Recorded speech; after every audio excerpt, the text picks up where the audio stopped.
Bem, daremos início ao primeiro simpósio de Direito Marítimo, Regulação, Informação, Estudo.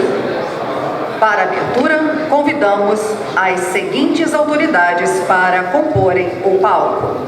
O excelentíssimo senhor desembargador Peterson Barroso Simão, presidente do IMB.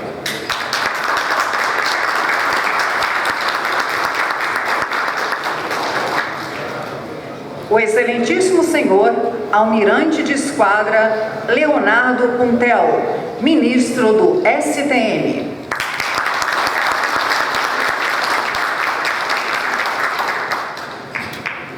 O excelentíssimo senhor vice-almirante Ralph Dias da Silveira Costa, presidente do Tribunal Marítimo.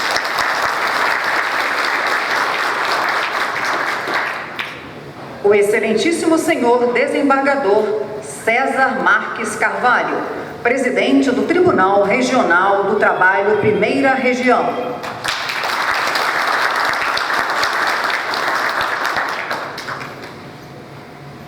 O excelentíssimo senhor doutor Luciano Bandeira, presidente da OAB-RJ.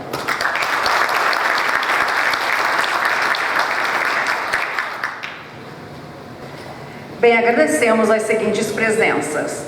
O excelentíssimo senhor desembargador federal Marcelo Davi, vice-presidente do Tribunal Marítimo. A excelentíssima senhora Célia Jordão, deputada estadual do Rio de Janeiro. O excelentíssimo senhor conselheiro Luiz Antônio Guaraná, presidente do Tribunal de Contas do município. O excelentíssimo senhor almirante de esquadra Ilques Barbosa Júnior, ex-comandante da Marinha do Brasil.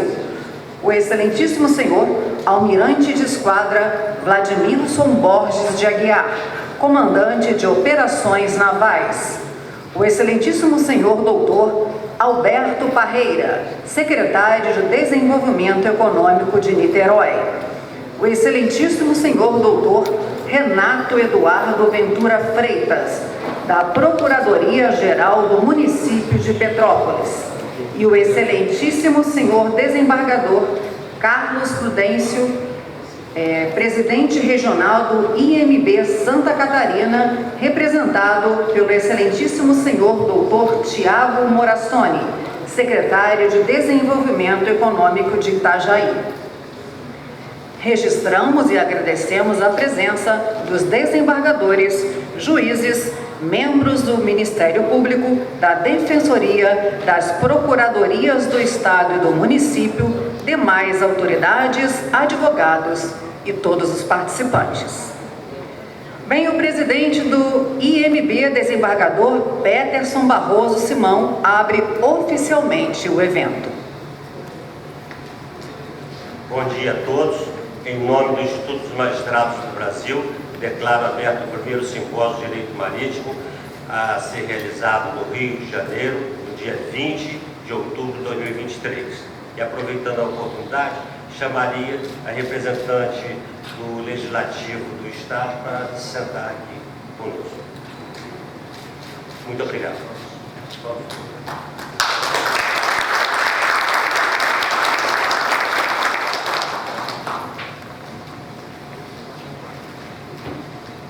Seja bem-vindo. Bem, senhoras e senhores, neste momento convido a todos a que fiquem em posição de respeito para a execução do Hino Nacional Brasileiro.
Magistrados do Brasil agradece aos patrocinadores Salomão, Caiuca, Abraão, Raposo, Cota Advogados, Kincaid Mendes, Viana Advogados, Soga Mais Distribuidoras, Combitrans, Amazônia, EXM Partners, Basílio Advogados, Pedro Calmão Filho e Associados, ABAC, a Associação Brasileira de Armadores de Cabotagem, Ocean Pact Serviços Marítimos, Preserva, Ação Administração Judicial e aos seguintes apoiadores: Unig, IAB, Audicom, Unileia, TJRJ, Prudêncio Escritório de Advocacia, Persegue, Exalc USP, Prefeitura de Itajaí,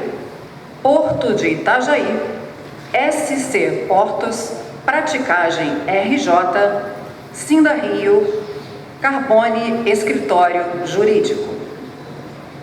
Bem, o Instituto dos Magistrados do Brasil foi fundado em 15 de março de 1979 por um grupo de juízes da primeira instância do Rio de Janeiro que tinha como ideal uma instituição que pudesse ser um fórum de debates e de cultura, pugnando por manter inalterável o prestígio do Poder Judiciário, a autoridade de seus membros e difundir o amor e respeito à justiça e ao direito. Com a palavra, o presidente do Instituto dos Magistrados do Brasil, desembargador Peterson Barroso Simão.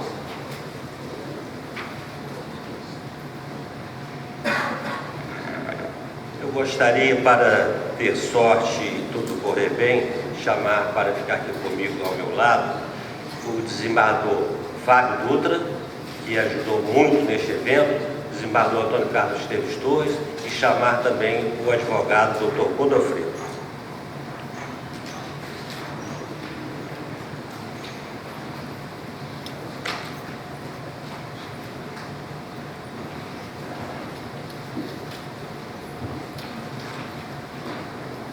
Senhoras e senhores, antes de iniciar minhas rápidas palavras, gostaria de dizer algo que está no meu coração. Ao meu sentir, o mundo está doente. A paz e a tranquilidade foram substituídos por guerras e aflições. Isto está acontecendo hoje na Europa Oriental e na Ásia, no Oriente Médio, como também na África Ocidental. Aqui no Rio de Janeiro, vimos na semana passada médicos serem executados simplesmente pela aparência. Então, peço 1 minuto de silêncio em nome de todas as vítimas já mortas e as vivas que estão sofrendo com falta de água, comida e, além disso, feridas. E que a paz e o respeito e a solidariedade voltem a reinar em nosso planeta com a maior urgência possível, se Deus quiser. Então vamos fazer 1 minuto de silêncio.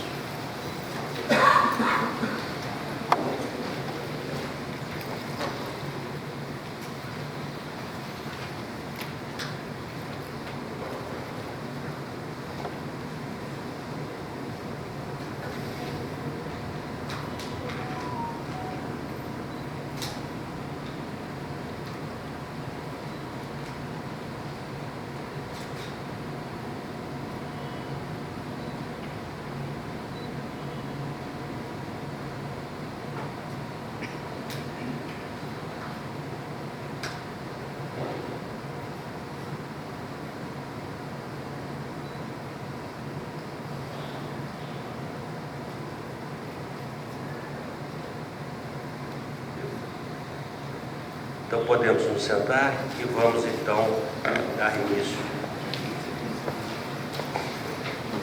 Senhoras e senhores, muito bom dia.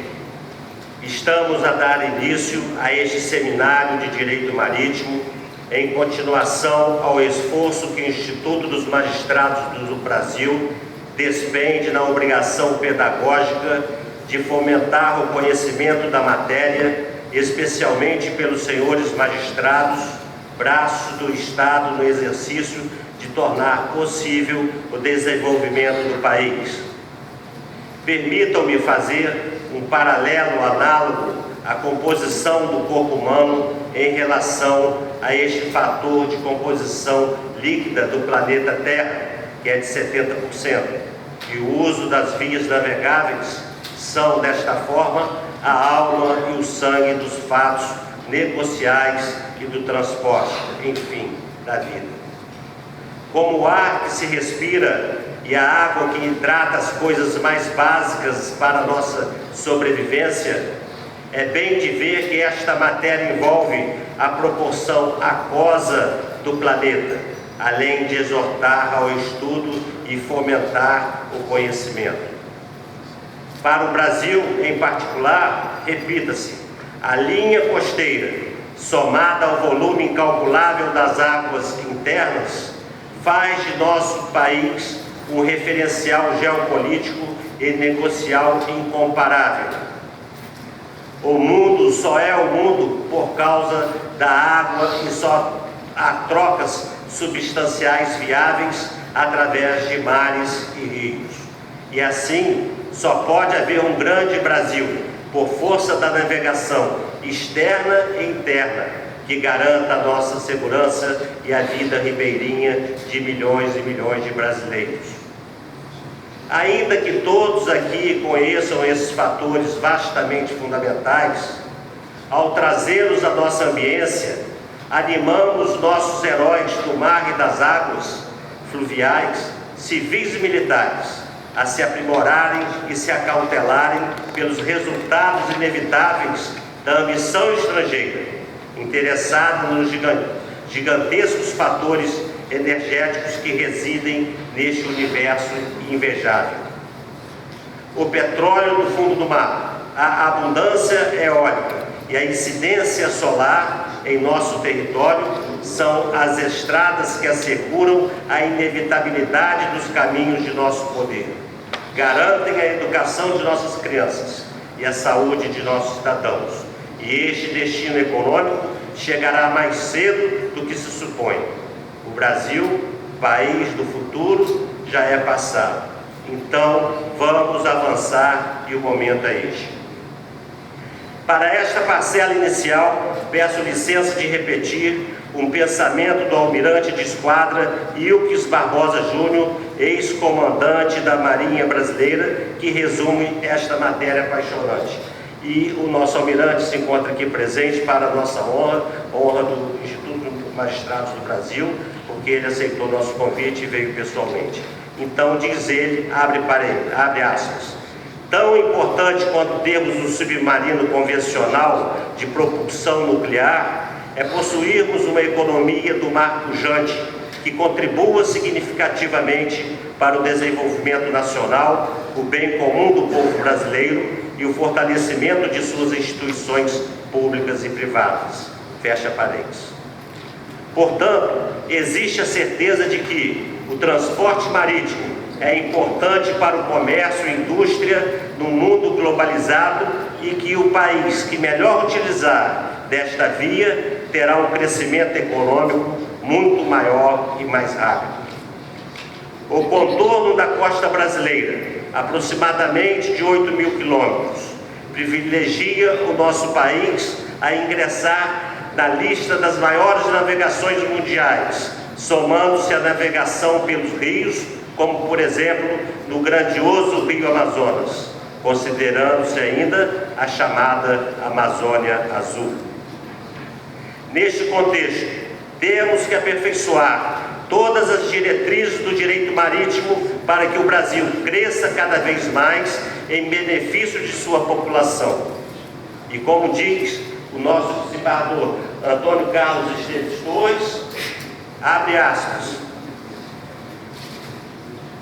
este evento que se realiza pode ser o primeiro tijolo de uma obra de reconstrução da navegação moderna, dinâmica e mais atuante no Brasil, e inclusive com um olhar no turismo e sem se esquecer da preservação do meio ambiente.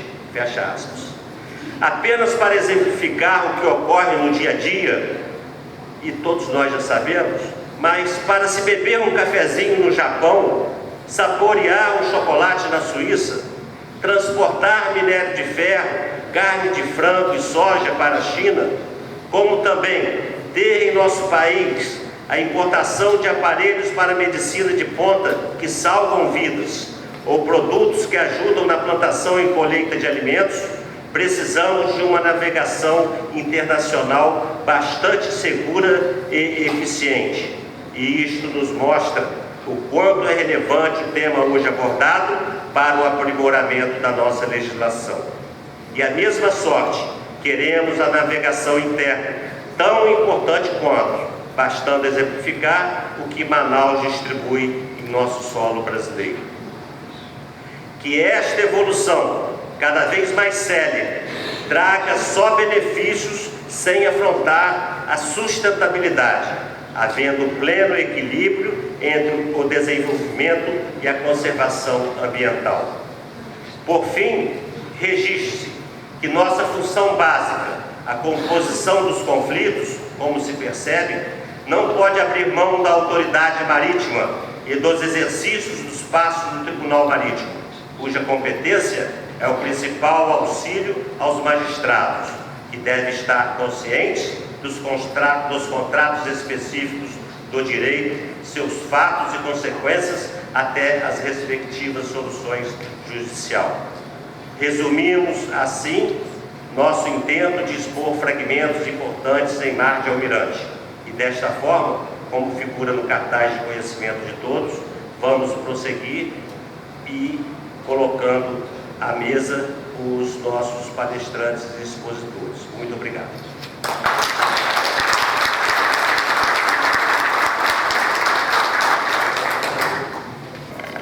Obrigada, presidente. Eu convido ao palco a excelentíssima senhora deputada estadual Célia Jordão para suas breves palavras.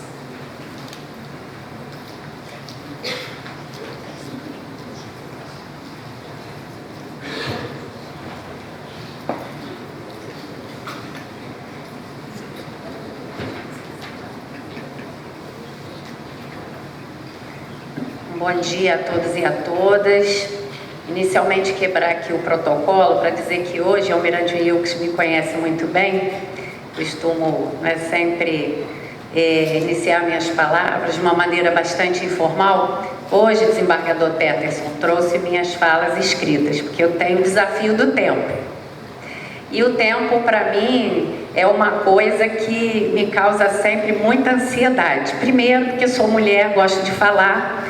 Segundo, porque sou advogada, não conheço um que fale pouco, né? E terceiro, porque sou parlamentar, tenho a palavra como meu instrumento de trabalho. Mas gostaria de estar aqui agradecendo esse convite tão especial, saudando Vossa Excelência como presidente do Instituto dos Magistrados do Brasil, saúdo também todos os demais desembargadores que fazem parte dessa importante instituição, saudando o almirante de esquadra Leonardo Puntel, saúdo todos os almirantes e autoridades da Marinha aqui presentes, saudando meu colega advogado, presidente da OAB, doutor Luciano Bandeira, saúdo a todos os advogados aqui presentes e agradeço o especial convite para participar desse evento que, ao meu sentir, é tão encantador quanto complexo, e parabenizo os seus organizadores. Diante de um público tão seleto como esse, se torna difícil eu me manifestar em campos profundamente doutrinários e específicos da carreira jurídica. Ainda assim, tomo emprestado os pensamentos do iluminista Montesquieu, ao predizer a relevante teoria da tripartição do poder, não tanto pelo caráter da vigilância entre os três, executivo, legislativo e judiciário, mas sim pela distribuição de responsabilidades sobre prismas diferentes. Se o Poder Executivo tem a prerrogativa de pôr em prática as ações necessárias para o desenvolvimento social e econômico, cabe ao Legislativo, onde hoje me insiro, tanto o caráter vigilante quanto o caráter instituidor de políticas públicas que proporcionem a base para as ações executivas. E o Poder Judiciário? Bem, como guardião da ordem legal, cabe-lhe conhecer bem essa base normativa, tanto para fiscalizar as ações do Executivo, quanto para ratificar as propostas legislativas e, o mais importante, para resolver as controvérsias que surjam sobre a temática. Enquanto deputada estadual, tenho a felicidade de poder anunciar que, como autora da Lei 9466 de 2021, que implementou a Política Estadual de Incentivo à Economia do Mar, assim como da Lei 10.028 de 23, que dispõe sobre as atividades relacionadas ao desmantelamento de embarcações e ativos marítimos offshore, que incluem navios, plataformas, instalações marítimas e equipamentos de apoio, como o sistema Subsea, colocamos o Estado do Rio de Janeiro na dianteira dessas discussões a respeito da economia azul, com especial atenção à economia circular, que trata da sustentabilidade. O governador Cláudio Castro, compreendendo a importância dessa política pública ao sancionar a lei de 2021, em ato contínuo criou a CEDEMAR, Comissão Estadual pelo Desenvolvimento da Economia do Mar, da qual faço parte, representando a ALERJ, e a Superintendência da Economia do Mar. Uma vez reeleito, criou a Secretaria de Estado de Energia e Economia do Mar, hoje comandada pelo secretário e deputado federal Hugo Leal. Essas iniciativas e outras que já estão em fase final de estudo, a exemplo do incentivo à cabotagem, têm ajudado a construir essa base normativa de políticas públicas que permitem alargar a vocação marítima do nosso Estado. Se o mar já era a vocação natural fluminense desde seu nascimento, cada vez mais observa-se uma tensão crescente com o mar, a economia azul e a sustentabilidade das ações ali desenvolvidas. E por que eventos como os de hoje? Assim como o médico, ao receber seu CRM, está apto a cuidar da saúde das pessoas de forma generalista, quando se trata de demanda especializada, há de buscar formação específica. De forma semelhante, o contexto marítimo é bastante complexo e diferente do contexto terrestre nacional, onde o judiciário tem sua maior formação e atuação. Mas se o Rio de Janeiro deseja pôr-se na vanguarda do setor marítimo nacional, certamente essa maior preparação do Poder Judiciário é fundamental. Aqui nós temos a sede do TRF, a sede do Tribunal Marítimo, excelentes universidades e faculdades, a sede da Marinha do Brasil, a Escola de Guerra Naval com seu programa único de mestrado e doutorado profissionais em estudos marítimos e agora um Poder Judiciário interessado na melhor compreensão desse tema. Portanto, temos todas as condições de sermos a vanguarda no direito marítimo e sua intrincada rede legislativa nacional e internacional, que muitas vezes precisam de visão holística e forte base doutrinária. Eu não me sentiria confortável em ter de resolver controvérsia caminhando sobre terreno movediço do ponto do conhecimento. O aprofundamento da ciência jurídica precisa alargar fronteiras sobre essa temática. E sobre fronteiras no mar, além das do conhecimento, cito o poeta carioca Paulo Sabino no texto "O olho faz o mundo, eu sou o mar". O mar não tem fronteiras, incapturável e intratável que é. O mar, diferentemente da terra, é móvel. O mar, em constante movimentação, eterno ir e vir. A terra, sim, impõe fronteiras ao mar. Vamos nos deixar alargar as nossas fronteiras. Se nascemos chegando pelo mar, como os portugueses, que cresçamos por ele. Meu muito obrigada pela participação no evento, desembargador, e eu gostaria de passar às suas mãos esse livro, Amazônia Azul, cuja participação importante de dois palestrantes de hoje, o comandante Beirão e o professor Tauan, não é? Foi fundamental na sua construção. Então, gostaria de fazer a entrega para Vossa Excelência, não é? Em agradecimento pelo convite.